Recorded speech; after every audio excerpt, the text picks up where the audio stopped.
ความเข้าใจกลายเป็นความผูกพันในวงเวลาเหล่านั้นมันทำให้เราสองคนได้หักกัน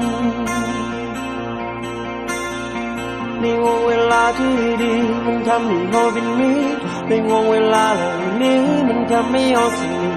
มันทำให้เรานั้นคิดจึงบอกความในใจต่อกันเวลาพบอุปสรรคเอาไว้กำลังใจต่อกันให้เราสองคนได้ฝ่าฟันให้อุปสรรคเหล่านั้นได้แตกสลายเวลาเคียงข้างกันมันทำให้เรามีพลังเวลาเดินด้วยกันมันทำให้เราไปสู่ฝันที่ยิ่งใหญ่เพราะเรามี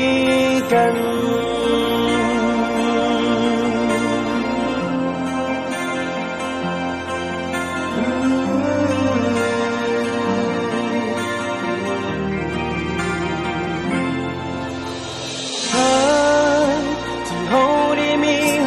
กันมันเป็นเหมือนฝันที่ยิ่งใหญ่ที่บ่มีคำอธิบายบ่มีคำบรรยายทั้งมันบางครั้งเลยจะล้มจะอาจจะท้อทั้งมันบางครั้งเอานั้นอาจจะบอกเข้าใจกันแต่เรารู้ว่าเรารักกันจะบอกทำให้ความผูกพันที่เรานั้นมีต้องถูกลบเลือนหายไปเพิ่งแย่งกันต่อไปจนมันเป็นวันสุดท้ายโมเริ่มหนึ่งกับไปจะหักเจ้าตลอดไปจนกว่าลมหายใจสุดท้ายที่คอยมี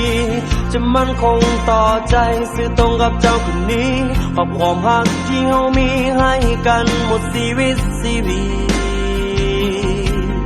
จะหักกันแบบนี้ตลอดไป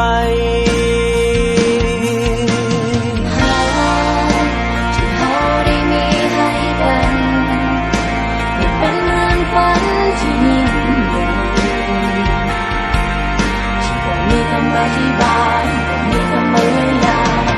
ทั้งมันบางครั้งก็จะล้มจะท้อทั้งมันบางครั้งเรานั้นไม่จะบอกเข้าใจกันแต่เรารู้ว่ารักกัน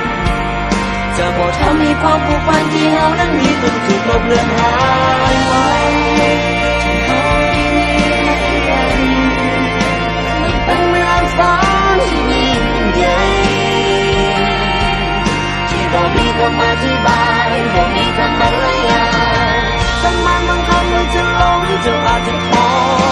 ทั้งมันบางครั้งเรานั้นอาจจะบอกเข้าใจกันแต่เรารู้ว่าเรารักกันจะบอกทำให้ความผูกพันที่เรานั้นมีต้องถูกลบเลือนหายไป